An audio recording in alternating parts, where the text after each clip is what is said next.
Hello children's, आज मैं आपको पाठ 7 पढ़ाने जा रही हूँ। चतुर बंदर। बहुत पुरानी बात है। यमुना नदी के किनारे फलों का एक बाग था। इस बाग में फलों के बहुत से पेड़ और बेलें थीं।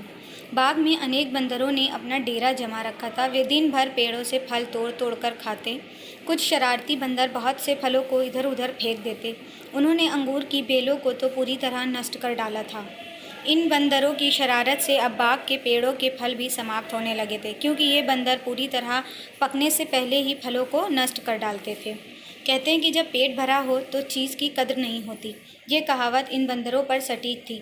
जब पेड़ों के फल पूरी तरह समाप्त हो गए तो बंदर बहुत परेशान हुए। अब भूख लगने पर उन्हें खाने को कुछ नहीं मिलता था। सभी बंदर एक एक कर बाग को छोड़कर जाने लगे। बाग में एक बंदर ऐसा भी था जो अपने अन्य साथियों की अपेक्षा काफ़ी समझदार था। जब बाग से सभी बंदर चले गए तो इसने भी सोचा कि यहाँ भूखा मरने से तो अच्छा है किसी दूसरी जगह चला जाए। ये सोचकर वो बाग से चल पड़ा। चलते चलते वो काफ़ी दूर निकल गया, लेकिन उसे अभी तक कोई ऐसा स्थान नज़र नहीं आया था जहाँ वो अपनी भूख मिटाकर आनंद से रह सके। उसे इस तरह भटकते भटकते 2 दिन हो गए थे, लेकिन अभी तक खाने को कुछ नहीं मिला था। अचानक उसे नदी के पार एक बगीचा दिखाई दिया। बगीचा देखकर बंदर की बाँछें खिल गईं, लेकिन नदी पार करने की समस्या थी। वह कुछ सोचता हुआ नदी के किनारे एक पेड़ के नीचे जा बैठा। अभी कुछ समय ही बीता था कि उसने देखा एक बड़ा सा मगरमच्छ उसकी तरफ आ रहा है। मगरमच्छ को अपनी तरफ आता देख बंदर डरा नहीं, बल्कि उसे एक उपाय सूझा। वह मगरमच्छ को देखकर जोर जोर से हंसने लगा। मगरमच्छ ने उसे हैरानी से देखते हुए पूछा, ओ बंदर, तू मुझे देखकर हंस क्यों रहा है? लेकिन बंदर हंसता ही रहा। फिर कुछ देर बाद वह मगरमच्छ से बोला, नाराज़ क्यों होते हो भाई? मैं तो ये सोचकर हंस रहा हूँ कि तुम अकेले इतनी बड़ी नदी में कैसे रह लेते हो। मुझे देखो, मैं अकेला नहीं हूँ। मेरा परिवार बहुत बड़ा है, मेरे बहुत से दोस्त भी हैं। हम सब ने मिलकर उस बाग के पेड़ों के सारे फल खा डाले। अब मेरे सभी साथी नए बाग की तलाश में गए हैं।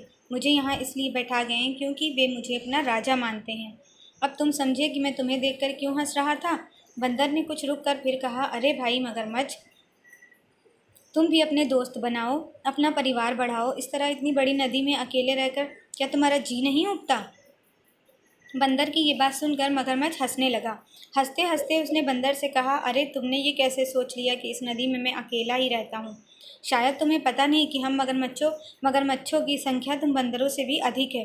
यदि हम सब एकत्रित हो जाएं तो तुम्हें नदी में दूर दूर तक हमारे अलावा कुछ नहीं दिखेगा। मगरमच्छ की शेखी सुनकर बंदर बोला, नहीं नहीं, ये कैसे हो सकता है? तुम कैसे कह सकते हो कि तुम्हारी संख्या हमारी संख्या से ज़्यादा है? बंदर की बात सुनकर मगरमच्छ बोला, ओ नादान बंदर, मैं सही कह रहा हूँ, हमारी संख्या तुम बंदरों से बहुत ज़्यादा है। अपनी बात कहने का सही मौका देख बंदर ने बोला, यदि ऐसा है तो गिनती कर लेते हैं। अगर तुम मगरमच्छों की संख्या हम बंदरों से ज़्यादा हुई तो हम सभी बंदर तुम्हें अपना राजा मान लेंगे। लेकिन यदि हम बंदरों की संख्या तुमसे ज़्यादा हुई तो तुम्हें और तुम्हारे सभी मगरमच्छ साथियों को मुझे अपना राजा मानना होगा। बोलो, शर्त मंजूर है? ठीक है, मुझे तुम्हारी शर्त अब मंजूर है। मैं अभी सारे मगरमच्छों को इकट्ठा करके लाता हूँ। इतना कहकर मगरमच्छ नदी की गहराइयों में चला गया। कुछ देर बाद बंदर ने देखा कि नदी के जल में चारों तरफ मगरमच्छ ही मगरमच्छ दिखाई दे रहे हैं। शर्त लगाने वाला मगरमच्छ तेजी से तैरता हुआ नदी के किनारे आया और बंदर से बोला, लो, खुद अपनी आंखों से देख लो हमारी संख्या कितनी ज़्यादा है। अभी बंदर कुछ कहने ही जा रहा था कि मगरमच्छ ने पूछा, तुम्हारे साथी बंदर कहाँ हैं? उन्हें भी तो बुलाओ, नहीं तो पता कैसे चलेगा कि तुम्हारी संख्या ज़्यादा या हमारी? मगरमच्छ की बात सुनकर बंदर बोला, मेरे साथी तो बाघ की तलाश में गए हुए, जब तक वे लौटे तब तक मैं तुम्हारी गिनती कर लेता हूँ। ठीक है, गिन लो, मगरमच्छ बोला। अब बंदर ने कुछ सोचने की मुद्रा में मगरमच्छ से कहा, इस तरह तो गिनना कठिन है, ऐसे तो गलती हो सकती है। फिर क्या करें? मगरमच्छ ने पूछा, ऐसा करो, तुम सभी मगरमच्छ नदी के इस किनारे से उस किनारे तक एक पंक्ति में लग जाओ, लेकिन ध्यान रहे, हिलना डुलना बिल्कुल नहीं। ऐसा करने से मैं सही तरह गिन सकूँगा और गलती भी नहीं होगी। बंदर ने कहा, सभी मगरमच्छ नदी के इस किनारे से उस किनारे तक एक सीध में लग जाएं। अब बंदर ने मगरमच्छों की पीठ पर चलते हुए गिनती शुरू की।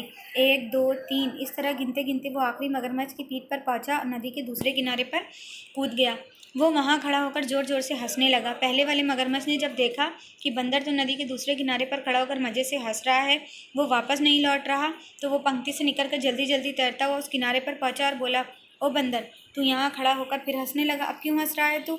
मगरमच्छ की बात सुनकर बंदर ने कहा, अबे ओ मगरमच्छ के बच्चे, रोब क्यों झाड़ रहा है? मैं तो इसलिए हंस रहा हूँ कि तुम मगरमच्छ कितने मूर्ख हो और मैं कितना समझदार। मुझे नदी के इस किनारे पर लगे बाग में आना था और यहाँ आने का कोई साधन नहीं था, इसलिए मैंने तुम्हें मूर्ख बनाकर तुम मगरमच्छों का पुल बनवाया और नदी पार करके यहाँ लगे बाग तक आ पहुँचा। बंदर की बात सुनकर सभी मगरमच्छ गुस्से से दांत पीसने लगे और अपना सा मुँह लेकर नदी में वापस चले गए।